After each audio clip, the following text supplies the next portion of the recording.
বলে, আপনাকে গুপ্ত বলে। আপনার কেমন লাগবে বলেন? বছরের পর বছর দেশবাসী কিছু মানুষের ছায়াও দেবে। সেই মানুষ যদি আমাকে বলে আমি গুপ্ত না সূত্র, আপনি বলতেই পারেন আমি গুপ্ত ছিলাম কারাগারে, দফায় দফায়। আপনি যদি ওইটাকে গুপ্ত বলেন তাইলে আমি অবশ্যই গুপ্ত। আমি এদেশের মানুষকে বিপদের মুখে ফেলে দিয়ে আমি পালিয়ে যাইনি, আমি ইচ্ছা করলে পালিয়ে যেতে পারতাম। আমি শুধু না, আমার সহকর্মীরা পালিয়ে যায়নি। নিশ্চিত মৃত্যু জেনে আমাদের সহকর্মীরা সাহস করে বাংলাদেশে ফিরে এসেছে।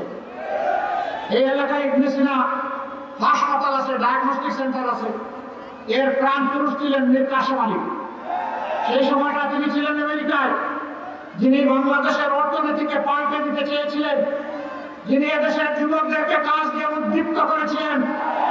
তাকে তার বন্ধুরা বলেছিল don't come back to Bangladesh. তিনি বলেছেন হয়। তারা বলেছে তুমি আসলে, ভাই আপনি আসলে আপনার সিনিয়র নেতাদের যে অবস্থা হচ্ছে আপনারও তাই হবে। তিনি বলছেন I don't care, I only care আল্লাহ সুবহানাহু ওয়া তাআলা।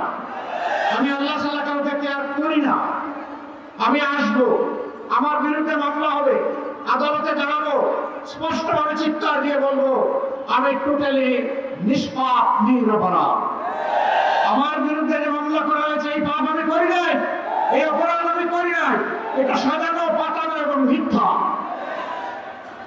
এরপরে আমার যদি ফাঁসি হয়, ফাঁসি হবে, আমি আল্লাহর দরবারে শহীদ হয়ে কবুল হয়ে যাব। প্রিয় এলাকাবাসী, তিনি যতদিন ছিলেন আপনাদের আপনজন ছিলেন। বাংলাদেশের স্বাস্থ্য ক্ষেত্রে পথ প্রদর্শক, রাস্তা দেখিয়েছে বাংলাদেশকে। বহু হাসপাতাল আছে মানুষ যায় না, আর এই হাসপাতাল আছে লোক ধারণের, মানে তিল ধারণের ঠাই নাই, ঠাই নাই। কেন? এখানে মানুষ এসে একটু মর্যাদা পায়, একটু ভালোবাসা পায়।